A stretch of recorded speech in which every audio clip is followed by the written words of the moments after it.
Welcome to our lecture on fantastic fats. I say fantastic fats because they've got a bad name, haven't they? And as Dr. Malcolm Kendrick shows very clearly in his book, The Great Cholesterol Con, there is no proof that fat causes heart disease. So that's quite shocking news, isn't it? And we also had a look, especially when we looked at the liver, we showed how when you have a high carbohydrate diet, it releases a lot of glucose into the blood. And the body can't use all of that glucose. Only so much can go into the energy cycle in the cell. Some get stored as glycogen. Then all the excess gets stored as fat. And that can be quite a dangerous fat. Because, and it's called triglycerides. You've heard of triglycerides? That they claim that high triglyceride levels are a little bit more of an indication of heart disease. Well, your high triglyceride level comes from high glucose from your high carbohydrate diet. And we also just looked at how the wheat, the hybridized wheat of today, gets the blood sugar levels up higher than any other, even than sugar. And the reason why his book is called Wheat Belly, because that hybridized wheat with its starch structure, amylopectin A, because it gets the blood sugar level up so high, so fast, it dumps it quickly, often on the belly. That's why his book's called Wheat Belly, as a visceral fat. So he said it's a special type of fat that just gets dumped there quite quickly. Now, when the inactive parts of the body get filled up, then the body starts dumping it on internal organs, starts dumping it on kidneys and livers and the like. So that is a dangerous fat. In his book, Fats That Heal, Fats That Kill, Udo Rasmus defines them, and that's what I want to do for you today. So I wanted to begin by just refreshing your memory that we looked at that scenario last week on this excess carbohydrate, excess glucose, the storage as fat. So what I'd like to do now is I'd like to look at a few fats, look at the structure of these fats. When you know the structure of the fats, you begin to understand how the body uses them and where the body uses them and why the body uses them. So we're going to begin by looking at the fat, the common, or the highest fat in the flaxseed or the linseed is called omega-3. And I think we've all heard of omega-3, but a lot of people don't really know what that means. They just know that flaxseed or linseed, that's the same thing, is the highest source in the vegetarian kingdom of omega-3. Also chia seed, it's the second highest source of omega-3. So what does that 3 mean? What makes up basically the oil is fatty acid chains, and the omega-3 is very high in these fatty acid chains. There's about 19 trillion in one drop of oil, so that's the magnification we're looking at. And in this 18-chain fatty acid, you've got hydrogen atoms either side, and they are all connected by a carbon atom. The 3 means that at the third carbon atom, so 1, 2, 3, there's a double bond. So what's a double bond? A double bond basically means instead of 1 link, there are 2 links. And whenever you get a double bond, the hydrogen atoms that are above go, and the hydrogen atoms that are underneath develop an electromagnetic field between them, which causes them to repel. So that causes a kink in the fatty acid chain. There are 3 double bonds in flaxseed or linseed, chia seed. So 1, 2, 3, there's another one there. 1, 2, 3, there's another one there. So these hydrogen atoms are gone, and the ones underneath develop an electromagnetic field between them, causing them to repel. So we've got another kink, and another kink. As a result, this is a very thin oil. It's a very fluid oil. And the British are known for oiling their cricket bats with linseed oil because it disperses so easily. So because it disperses so easily, this can be viewed as quite a good blood thinner. And it can also help to disperse tumours in the body. Tumours. This oil is called a poly. What does poly mean? More than one double bond. Unsaturated, what does the unsaturated mean? There are empty spots on the fatty acid chain. Let's have a look at the role that these double bonds play in the body. So what role do they play? Number one, they create an electromagnetic field. Now that's important because we are electrical people. We've got a spark of electricity in every cell in the body. And Dr. Neil Nedley, in his book Depression: A Way Out, he spends quite a bit of time talking about the importance that omega-3 has in brain function. And in his book Udo Rasmus, he says that they have done post-mortems on suicide patients and found that their brains were totally deficient in omega-3. And the nut that is the highest in omega-3 is the walnut. But the walnut's not quite as high as the flaxseed or linseed chia. The double bonds are heat sensitive, so the heat is attracted into those empty spots.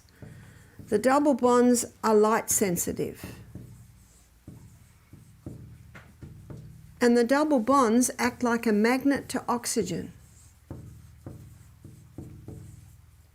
Now, understanding this is of the utmost importance in how we treat these oils. So if you grind the flaxseed and eat it straight away, you're getting a nice boost to your electromagnetic field. You're able to manage your heat better. It's light sensitive. You might even be able to absorb a little bit more vitamin D. And oxygen, the most vital element needed for life, it can help increase your oxygen levels. What an amazing oil. But if you grind the seed and leave it on the table for more than an hour, the light, the heat, and the oxygen are attracted into those empty spots, and your oil is now destroyed. It even can become mutagenic. Rancid oils. That's why, and I'm sure we've all bought walnuts at some time and they taste rancid, and they're usually the broken ones. That's why when you buy walnuts, ideally buy them not broken. Because when they're broken, the heat, oil and the oxygen are absorbed and destroyed. So we serve ground flaxseed to our guests, but our staff will grind it, put it in an airtight container in the freezer. And it's the last thing that goes on the table, and it's the first thing that comes off. You've got about an hour. Whereas the chia seed, they can take up to 25% of their own weight in water. And so soaking them or putting fluid with them puffs them up, and you can access the oil. They become a little bit more digestible. So let's have a look at omega-3 story. I read quite a few books to get this bit of information I'm giving you now, because there was so much that puzzled me about omega-3. What are we told is the highest source of omega-3? Fish. That's right. The fact is, no animal can put omega-3 into their fatty acid chain. Only plants can. So why are fish high? Because of the algae. Because of the algae, because of what they eat. That's right. So what happens is the fish feed on the algae, and the fish are getting alpha linolenic acid. So that's the omega-3 found in flaxseed. So alpha linolenic acid, ALA, has got 3 double bonds. So 1, 2, 3. In the fish, ALA is converted to EPA, eicosapentaenoic acid, and it's got 5 double bonds. 1, 2, 3, 4, 5. In the body, EPA is converted to DHA, decohexaonic acid, and it's got 6 double bonds. 1, 2, 3, 4, 5, 6. And it's DHA that's used exclusively for cell membrane function and repair. And you can see why. In the body, we eat ALA. We are able in our body to convert ALA to EPA. In our body, we can convert EPA to DHA, and then our body uses that for cell membrane function and repair. So what man does is he extracts that from the fish, puts it into capsules and said, oh, this is superior to this, because it's already broken down. But if 3 double bonds is sensitive to heat, light and oxygen, how sensitive are the 6? Are they able to extract that without any exposure to heat, light and oxygen? I wonder. And the fish today that are the highest in DHA are the highest in mercury. So it is far easier and cheaper just to buy your flaxseed. There is a use for your coffee grinder, I guess. To grind it up just before you eat it. That's the best thing. Even say grace, then grind it. It's very, very fresh. You can get flax oil, and there are companies in Australia. There's Stony Creek flax oil in Australia, and it's in a tin, and it's in the fridge. And often, if they buy it frozen. And they maintain that they're able to cold press it without exposure to these elements. One way to know if it's been exposed is you taste it. And the flax oil should be sweet. But if there's any taste of bitterness, you know straight away it's had exposure to light, heat or oxygen. Why would someone take the flax oil? They might take the flax oil as a blood thinner. They might take the flax oil to help disperse a tumour in their body. But personally, I just either have the ground flax or the chia. Oh. Sorry. But Henry's filming this, so it's all there. What about sunflower? It's high in omega-6. What does the 6 mean? It's also an 18-chain fatty acid. So 6 refers to the position on the fatty acid chain of the first double bond. 1, 2, 3, 4, 5, 6. There it is there. And there are 2 double bonds in sunflower. So 1, 2, 3. There's another one there. So you've got hydrogen atoms here, here, along here, and along here. And 2 repelling. So with 2 repelling, we've got 2 kinks. So it's not as thin an oil, but it's still a fairly thin oil. But it's also called a poly. Poly meaning? More than 1 double bond. Unsaturated, because there's empty spots on the fatty acid chain.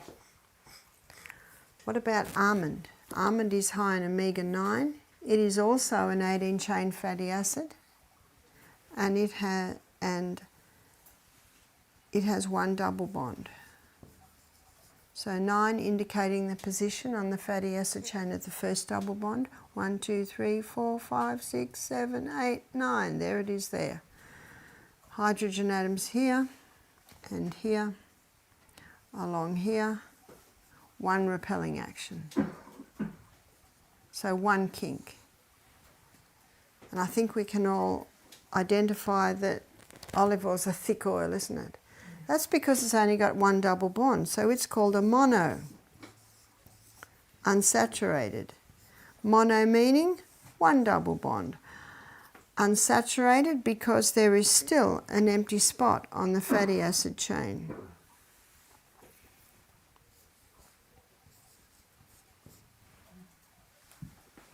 What about coconut? Coconut, these are called long chain fatty acids because they're 18 chains, but coconut contains medium chain fatty acids and short chain fatty acids. So a medium chain would be 12, 14, 16. Short chain fatty acid would be 6, 8, 10. So I've drawn a 10 there, and every spot is full. So in the cold weather, it's solid, and it's called a saturated fat. Poor saturated fat's got a bad name.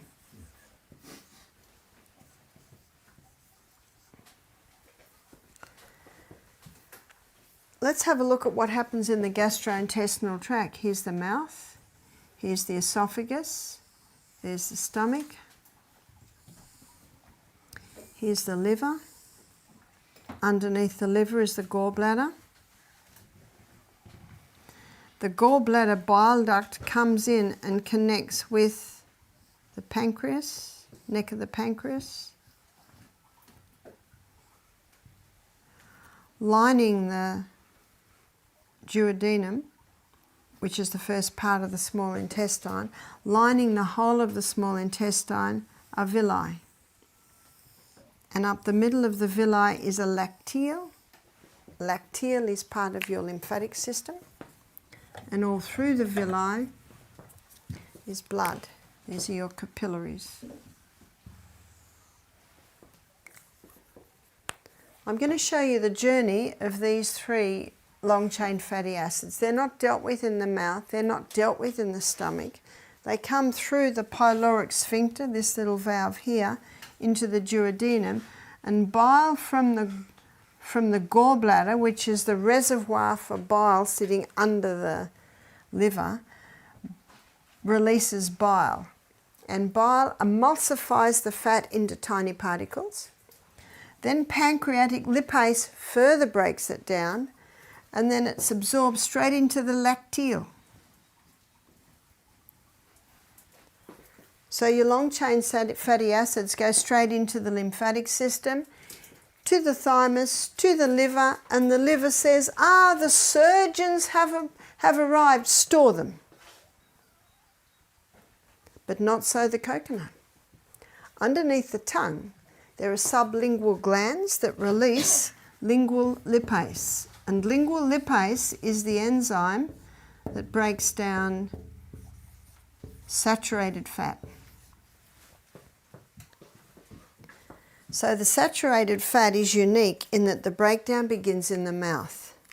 So this is coconut oil, this is shea butter, this is palm oil, this is butter.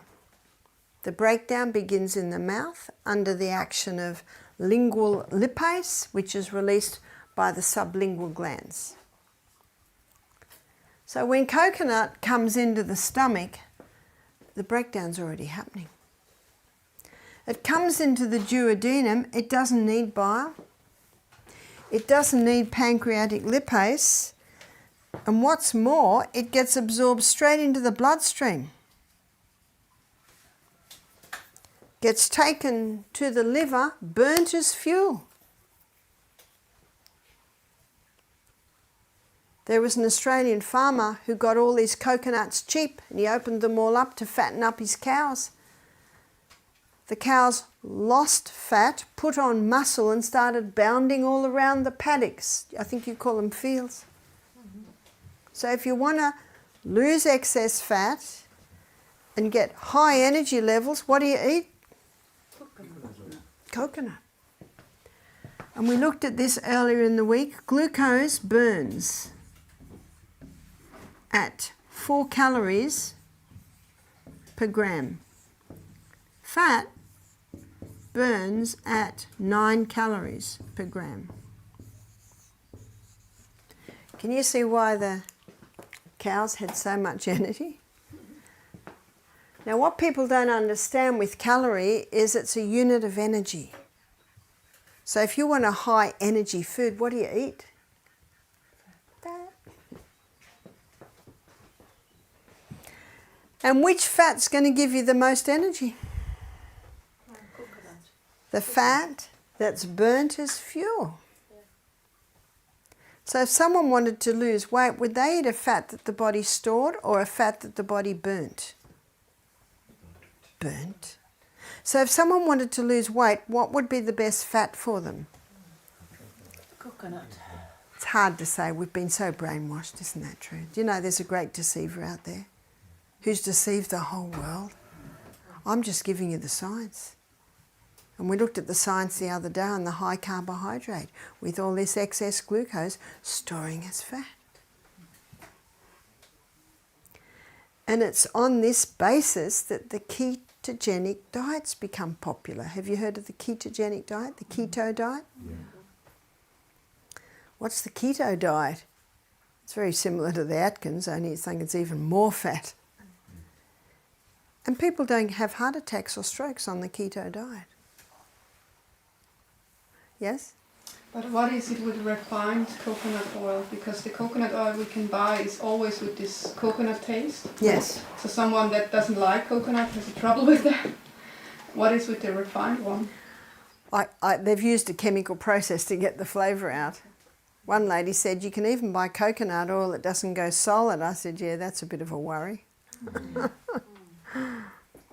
One man said when he's oil pulling, we talked about oil pulling the other day, putting the coconut mouth, swishing. He said, I melted in the microwave, put it in his mouth. I said, if you put it straight in your mouth, it's going to melt. There's no need to put it in the microwave. That's why you can melt it very easily, yeah? So it's good for cooking because it's not Yeah.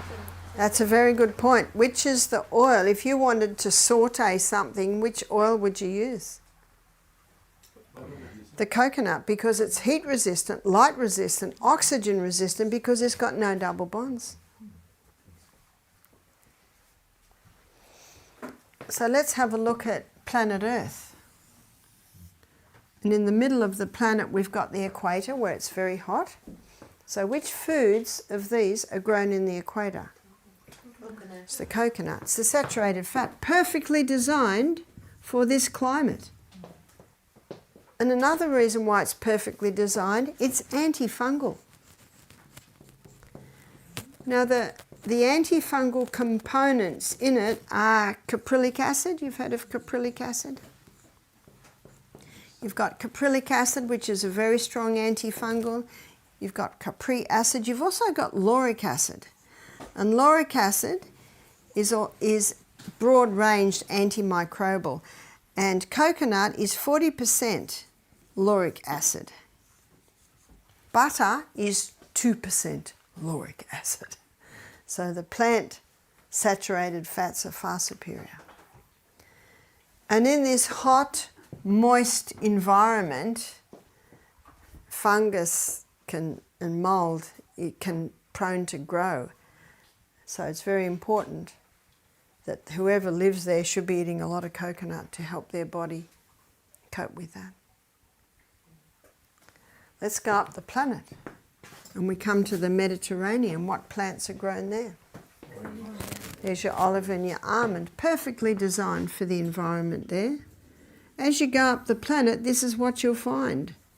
The foods grown there are highest in the oils that are perfectly designed for that environment. Udo Rasmus quotes a study where a man took a plant grown in the Mediterranean which was very high in omega-9. Same species of plant grown further up, higher in omega-6. Same species of plant grown right up the top, higher in omega-3. So the message from that is we should be eating plants that grow in our area, foods that grow in our area, predominantly. Now, it doesn't mean you can never eat a mango living in Sweden. Remember, it's not the odd day you do it and the odd day you don't. It's your habitual daily tendency. Because those foods grown in your area are perfectly designed for your body's needs in that area. Yes? But then with no oil, then sunflower oil would grow in this area. Pardon? We have no oil that could grow in these Yeah. areas, and no fruit for the oil. Yeah, yeah. So you bring it in. Flax. Flaxseed The oil. flax Raps oil. What about What about raps oil? rapeseed oil? Canola oil, but it's not exactly. the same. Canola oil is very high in a fatty acid called uracic acid. And uracic acid is toxic to humans. So what they've done is they've genetically modified the canola oil to get the uracic acid levels down. Now it's got the FDA tick. Beware of that tick. So I don't touch canola oil. In America, you can buy a margarine called Earth Balance, and it's got the mono and polyunsaturated oils, and it's got some palm oil to make it solid. And there's nothing wrong with that. But in the last 10 years, they're putting canola oil in there. But, I'm sorry. Sorry, the canola oil is modified from the rapeseed oil, and people have said that the canola oil is bad, but it's the original rapeseed oil. I mean, I don't know what we have here in Europe, but we grow rapeseed oil. Yeah. So that's yeah. So if it hasn't been genetically modified, it's still high in uracic acid. So it's cheap oil. It's a cheap crop to grow. So what is the best oil? Your body uses all of them for different functions. And that's why to have a variety is a good idea. It uses the omega-3s and 6 for cell membrane function repair, but if you don't have enough 3 and you have too much 6, that's known to increase inflammation. But if you eat it in its natural state, you're getting the amounts and the proportions that are suited to the body. So, yeah? But aren't we supposed to have all of those omega-3, 6 and 9? That's right. Or- And what you'll find is almond and olive are mostly 9 but have a touch of 6 and a little bit of 3. Flaxseed is very high in 3 with a touch of 6 and a little bit of 9. You'll find most of the nuts and seeds have a combination. What I've done here is just given you the highest sources. And in his book, Fats That Heal, Fats That Kill, Udo Rasmus, he has a page there where he's got all the nuts and seeds there and he shows the amounts. So macadamia is very high in saturated with a little bit of mono unsaturated. Avocado is, I think, mostly mono unsaturated. So, different foods have slightly different amounts. So when this theory came out from Ansel Keys in 1953 that saturated fat causes heart disease, that's first. And of course it took a while for it to hit the public. We've got to get these fats down. So they said people have got to stop eating butter, and they made margarine. So what's most margarines? How are they made?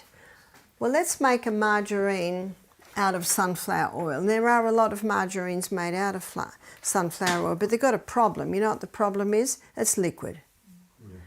So what they do is they saturate it with hydrogen ions, and that causes the hydrogen ion underneath to flip over to the other side. And so now we've lost the double bond, which is just what they want because now the oil is straight.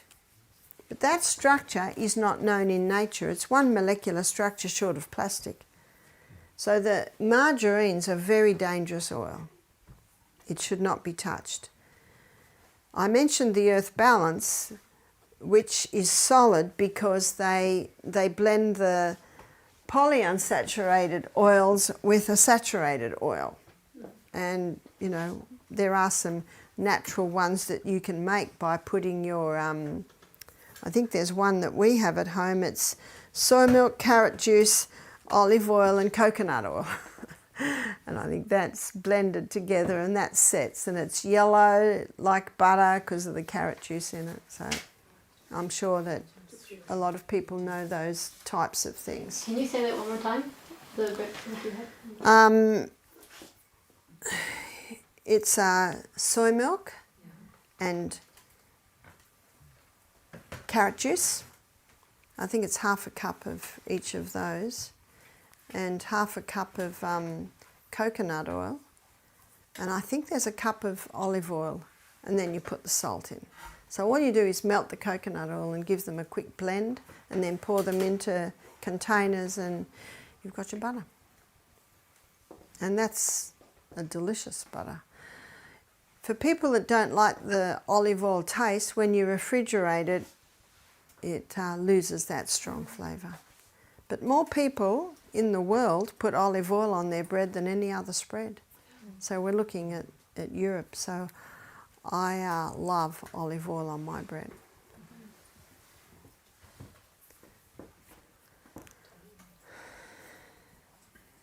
So when they first came out with margarine, with this theory that it's saturated fat that causes heart disease, and got people to stop eating so much fat or even fat-free diet, go over to the margarine, did that reduce heart disease? Not at all, not at all, no. But cancer rates have certainly come up almost equal to heart disease now. And I wouldn't be surprised if the toxic fat of margarine has contributed to that. But also, with this theory that saturated fat causes heart disease, people were told to stop eating saturated fat. Stop the coconut, stop all saturated fat, and start to eat polyunsaturated fats. Has that helped? Not at all. They said the polyunsaturated fats are the safer fats. They are actually the most dangerous fats. Because when those oils are extracted using heat and chemicals, which is what usually is, when they're extracted using heat, what's happening to the double bonds? They're all getting destroyed. So when you go into the supermarket and you see peanut oil, you see safflower oil, you see sunflower oil, don't touch them. They're dangerous oils. They're already destroyed. You can't destroy them anymore, because all of the double bonds were destroyed in the extraction process. But let's go to 150 years ago, probably even 100 years ago. The only oils that were used were oils that could be extracted from the flesh of the plant. So depending on where you lived, if you lived near the equator, it certainly was the coconut oil. And a young woman one day wanted to make me coconut oil from scratch, so she climbed the tree, she got the coconuts, she grated them, she squeezed it with water, got the milk out, then she put it in a double saucepan and heated it, and it separated into oil. So women still today in Fiji make their own coconut oil. You can go into the markets, and I was there one day and saw the coconut someone had made in empty gin bottles, empty whiskey bottles there, the coconut oil. And all through Europe, women had little wooden presses in their kitchen to extract the olive oil because it comes from the flesh of the plant. Now the coconut oil can be sat, doesn't have to be in a brown bottle, can just be sat on the bench because there are no double bonds. But women quickly found that if they made the olive oil, and put it on the table in a glass bottle, it quickly deteriorated. It'd get that bitter taste. But if they put it in the basement in, ceramic jars with a cork lid and stopped the light, heat and oxygen, the oil retained its fresh flavour. So when you buy olive oil, it should be in a dark bottle or a tin, and it should be first cold pressed, extra virgin olive oil. Oh, as long as you, or you could just put it in the cool. But this explains why most extra virgin, first cold pressed olive oils, when you buy them, they are in a dark bottle, aren't they? And it's because of that. Something up in the northern countries is spreading around, and it's a disease called seasonal affective disorder. You've heard of it? Seasonal affective disorder is a mental condition of, it's like depression, and they are claiming it's because of lack of sun. There's never been sun. This is in the winter months. There's never been sun. The reason why it's so much more prevalent today than it was, say, 100 years ago, because 100 years ago, people were eating the food that grew in their area. And because they were eating the food grown in their area, they were getting a lot more omega-3 and omega-6. So in those winter months, it's important to make sure you're eating nice amounts of your omega-3, nice amounts of walnuts. Do walnuts grow in this area? No? But your flaxseed does, yeah? They do, yep. Yep. So be mindful of keeping your omega-3 levels up in the middle of winter, and also going outside. I know you don't get a lot of sun, but just that little bit of sun is valuable. It's only really appeared since people are eating the SAD diet. You've heard of the SAD diet? The standard American diet, which is almost totally deficient in the essential fatty acids. It's really a sad diet. It is a sad diet, that's true. So let me explain the ketogenic diet in a little bit more detail to you. It was probably in about the 1920s, a group of doctors in the US were experimenting with their epileptic patients, and they were fasting them. And they found that when they fasted them, the seizures in many of them stopped or greatly reduced. Because when you fast, what's your body living on? Your fat. And they found that the liver converts the fat. So let me show you the process. The liver converts the fat to ketones. And ketones are neurohealers. That's not right. Ketones are neurohealers. Not only neurohealers, they're neuroprotectors. That means they protect your brain cells and they even heal your brain cells. But you've got to eat. So what they did was they created a diet that did a similar thing in the body, which was a high-fat diet. And so what they would eat, let's say for breakfast, they'd eat 4 eggs and 6 rashers of bacon and half a lump of butter. That's very high fat, isn't it? So how could you do that on a plant-based diet? You could have a bowl of lentils, you could have an avocado, you could have some tomato and cucumber and maybe some spinach and a handful of nuts. And added to that, a spoonful of coconut oil. Can you see carbs are right down? So in his book Stop Autism Now, or his other book Stop Alzheimer's Now, Dr. Bruce Fife gives the story, he calls it the ketone miracle. So when these people were on this ketogenic diet, in 90% of cases the seizures didn't come back. Because of this high-fat diet, the liver's converting the fat to ketones, and ketones are neuroprotectors, neurohealers. So what they found is the people found it very hard to stay on such a diet. So Dr. Bruce Fife, he has what he calls the coconut ketogenic diet, which is eating food that is low in carbohydrates, high in fibre, generous amounts of protein, great fats, and start with a teaspoon of coconut oil 3 times a day and build up to 4 teaspoons of coconut oil 3 times a day. And because the coconut is high in the medium chain fatty acids, that's a particular fatty acid that the liver seems to convert quicker than other fats to the ketones. And in his book, Stop Autism Now, it's about all cases of childhood neurodegenerative diseases like autism, epilepsy, attention deficit syndrome, stories of children who recovered from going on the coconut ketogenic diet. Dr. Bruce Fife, F-I-F-E. And then in Stop Alzheimer's Now, it's about all cases of adult neurodegeneration. So there's your Alzheimer's, dementia, Parkinson's, multiple sclerosis, Huntington's chorea.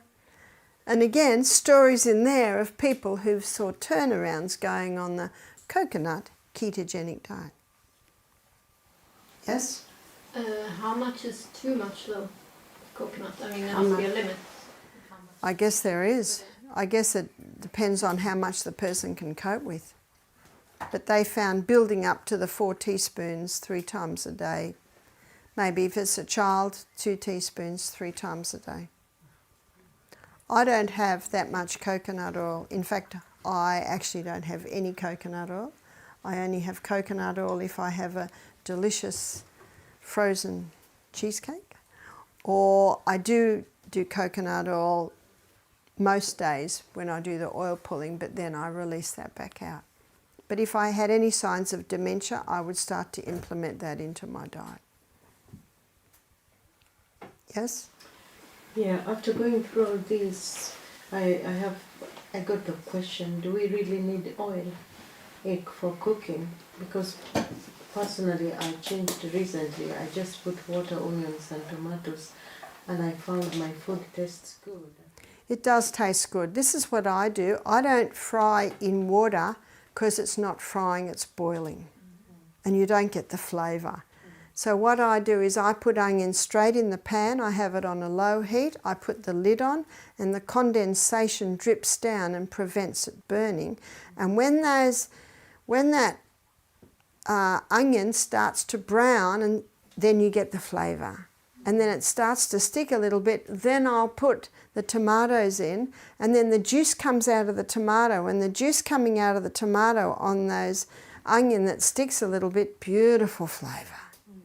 And then when all the juice is coming out of the tomato, I put it on a very low heat, and then I'll put the olive oil in. So there is a way to do it without using any oil, and personally I don't use the oil. But if someone wanted to saute in oil, then the coconut, some people don't like the taste of coconut, but when you heat it like that, it's not really strong. And my husband, who loves baked potatoes, our chef at Misty Mountain coats them in a little coconut oil and puts them in a high oven, and then you've got lovely crunchy potatoes.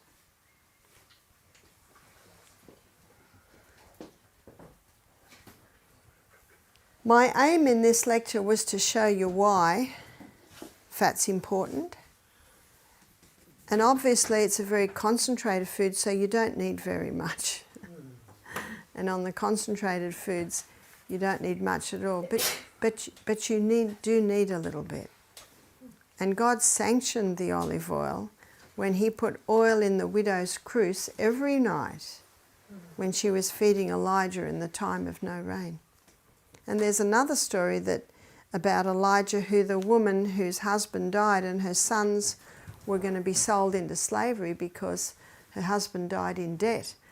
And she went to Elijah and he said, "What have you got in your home?" And she said, "She's got an oil jar." He said, "Well, go to the neighbours and ask them to borrow all their oil jars." And God filled them all with olive oil.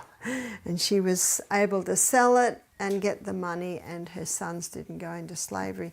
2 stories that the Bible uses to show that God sanctions the use of olive oil. But ideally, because of what I've shown you here, it must be first cold pressed extra virgin olive oil.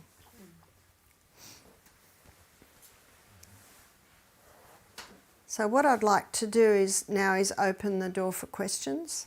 Open the door, the floor. Yes. What about palm oil? What about palm oil? Palm oil is a saturated fat, so nutritionally it's not a problem. It's not a problem on the body, but it's more an ethical issue with palm oil because the rainforests are getting bulldozed over to grow the palm oil, and the reason why they grow so much palm oil is because they make chocolate out of it. Because if you make chocolate with the coconut oil, all you can taste is coconut. But the palm oil doesn't have that flavour. So nutritionally, not a problem on the body, it's more an ethical issue. Yeah? We talk about the food for the babies. What about water? What about water for the babies? I never used to give my babies water, but it doesn't hurt to give them a little water, especially if it's hot. Yes? There are vegan doctors out there. They say oil is not good, especially when you have That's right. cancer and heart problems. That's right. That's right. And that's why I did what I did this morning. So that you can make your decisions according to Bible, history, science, and common sense. And by the way, the fattiest organ in the body is the brain. The brain does suffer on an oil-free diet. And I had a girlfriend that went oil-free, listening to such presentations. And we were mountain climbing. And I put my hand down to help her up, and her hand was so dry. It was so dry. See, we need to moisten our body from the oils that we eat. Because there was an article that went out about 20 years ago saying how dangerous oil is. And that's why we need to use the BHSC method. This is the method that we can use in just about any area to determine what truth is. I've given you Bible stories. If someone says, and a man said to me one day, "You're wrong in the oil, we should not be eating oil," I said to him, "That's very unbiblical." And I said it to him because he was a Christian. And he looked a little bit taken back. I said, "My suggestion is that you get a concordance and do a Bible study on olive oil." And you will find that God certainly talks about olive oil. History, depending on where you lived on the planet, there was always some sort of fat as part of the traditional diet. So if you lived right up the top of the planet, you were eating a lot of seal and whale blubber fat. We come down the planet, the Norwegians, a lot of people, I guess, like the Swedes, it was dairy. They would get their fats from their dairy, but back then it was organic and it was raw, so it's not as dangerous as it probably is today. So, and you come down the planet and then you see the olive oil, the coconut oil. So always traditionally, historically, every country has had some form of fat. Today I've given you the science to show you how the body uses the different fats, and then we come at common sense. Yes, question? Would you say there are time limits to how, for example, how young you can be for a keto diet, or how long you can stay on a keto diet? That's a good question. There is a movie that was made in the 90s called First Do No Harm. And my sister showed me this movie. It's a true story. And it's a true story about a little 7-year-old boy who was starting to have seizures. They put him on medication. The side effects were terrible. They tried other medication. The side effects were terrible. The next thing they were going to do was saw the top of his skull off to do more tests. And about that time, the mother tried to escape out of the hospital with her child, but they caught her and she couldn't take the child out. So she went to the library and she began to search, and she found the ketogenic diet. This little boy was 7. and she eventually got permission from the doctor, if she had another doctor, to travel with them to go to the John Huntley Hospital.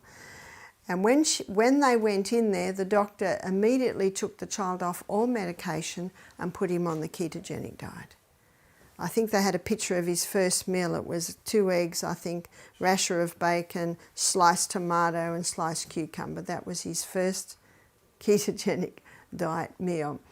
Now, what's interesting is in the movie is the lady who's the nutritionalist in the movie is the nutritionalist in John Huntley Hospital, and she looks like she's about 90. And at the end, it shows that the orderly in the hospital, he actually was on the ketogenic diet for 5 years, and now he's seizure-free. And then another little boy that was in the nursery playing with this little boy, he's on the ketogenic diet. So it's a very interesting movie in more ways than one. One is that it's a true story, and the other is that a lot of the players have been on the ketogenic diet. Are you on the ketogenic diet forever? Not necessarily so. I guess that's when you'd adjust and observe. But I would imagine in conquering seizures, it would imagine how serious, it would depend on how serious it is. I've got a friend whose little boy was vaccinated and started having seizures after the vaccination, and then they lived in an area where there were chemicals in the water. They have 6 children, but only 1 child has the seizures. That little boy's 15 now. He'll never be perfectly normal, but they have kept him at home, and they have him on quite a strict ketogenic diet, and they manage it. I think that boy will be on it for the rest of his life, but they're managing it, which the family's quite happy about. So much would depend on how serious the situation is, how much damage also is in the person. Yes. I just want to bring out its moderation, what you were talking about. Even in fat, we have to be moderate. And I think, yeah. Absolutely. Well, it's a very concentrated food, very concentrated food. So, and I don't know anyone who can drink half a cup of oil. You know, it's not pleasant to have huge amounts. But I do know people who can eat a whole cup of nuts. So, you know, absolutely moderation in that. And that is what temperance is. Moderation in the good things and eliminating the things that hurt, yes? I know a lot of people, they take the Hollywood diet, they call it. Yeah. It's just meat, eggs, fat, proteins, high proteins of meat. And they get thinner, but protein produces acid. So they're very much high in acid. So that produces cancer and all the other diseases. So if it's just protein and fat, what Hollywood does, all the players, so that's the thing. I don't know if that's really good. No, it's not really good, and that's why we have been looking at, and we looked at in other lectures, the 3 essentials. Do you remember the 3 essentials? The 3 essentials are fibre. And notice what I mentioned with this little boy's first diet was egg, rasher of bacon, which I don't agree with and I wouldn't advise. But he also had tomato and cucumber. And that's what Atkins found. 3 cups of vegetables a day on the Atkins diet. If you don't have the fibre, the colon stops. So this Hollywood diet sounds like they'd all be getting constipated because there's no fibre there. So fibre, protein is essential, and there's a huge difference between vegetarian or plant protein and animal protein. Plant protein doesn't produce the acid that the animal protein does. The other essential is fat. Now that's just the basic science, an essential nutrient. And brains deteriorate if they're not getting enough fat. Yeah? Do we need a balance of omega-3 and 6? We do need a balance of omega-3 and 6, and how we get the balance, we eat it in the food. We eat it in its natural state. Okay. So because the polyunsaturated fats deteriorate so quickly, we are best eating them in the food. Yeah? I got a bit mixed up. This is glucose at 4 calories and 9 calories. Yeah. And a calorie is a unit of energy. So if you want a high energy food, it's the fat that will give it to you. And the 4 is stored in the liver. Was it in this way? Or? No. Well, Carbohydrates. glucose burns in the body at 4 calories per gram. Fat burns in the body at 9 calories per gram. Thank you. Yeah.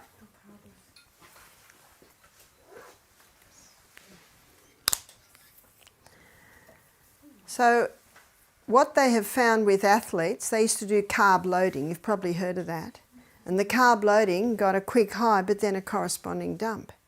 But what they find now, if the athletes do this, fibre, protein and fat, that gives that really nice, steady, consistent delivery of fuel for their events. So a great additive to a smoothie, if people have smoothies for breakfast, is coconut cream or coconut oil. Remember the farmer? Lost his cows, lost the fat, put on muscle, energy. And the reason why they got energy is because that fat was burning at 9 calories per gram.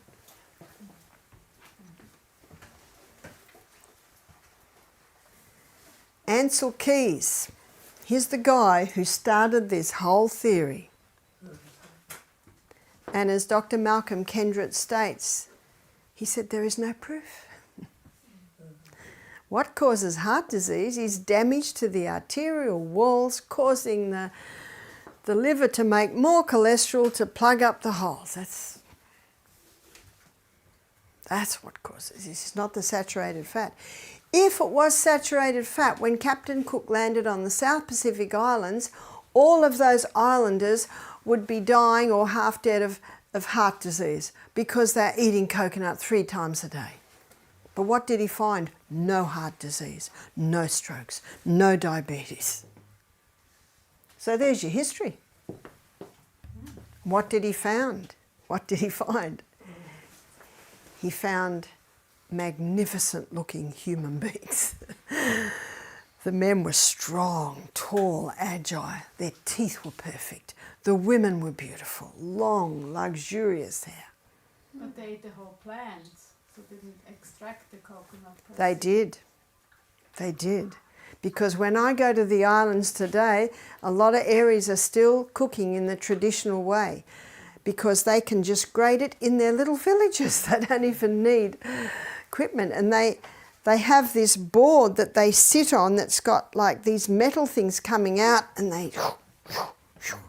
I've been at the youth camps there and all the young men in the afternoon, they're making their coconuts. So they have for centuries. It's the same with the olive oil. And they cook in the coconut oil. There's a beautiful dish called roro, which is the taro leaves cooked in the coconut milk with ginger and garlic. Delicious. Yeah. Oh, you had a hand? Kind of, I mean, the oil we're producing now is completely different. That's, I think, something like the hybridized wheat. We just changed the structure in the coconut or whatever, and it's different if I grate it or if I use the coconut milk. Well, the coconut milk is what they make the oil out of, and traditionally they've always done that. And the coconut, most of the coconuts, well, you don't spray coconuts, so they're organic. But when it says organic coconut oil compared to non-organic, it's actually the process by which they make it. That's the difference. But when I was in Samoa, I was talking to a lady who had all these coconut farms. And they said they can hardly keep up the demand of the coconut oil. It's becoming incredibly popular. And it's becoming popular because of Bruce Fife's book showing that coconut oil is an amazing oil. But there are hybrid coconuts, trees. They said some have come in, so that is true.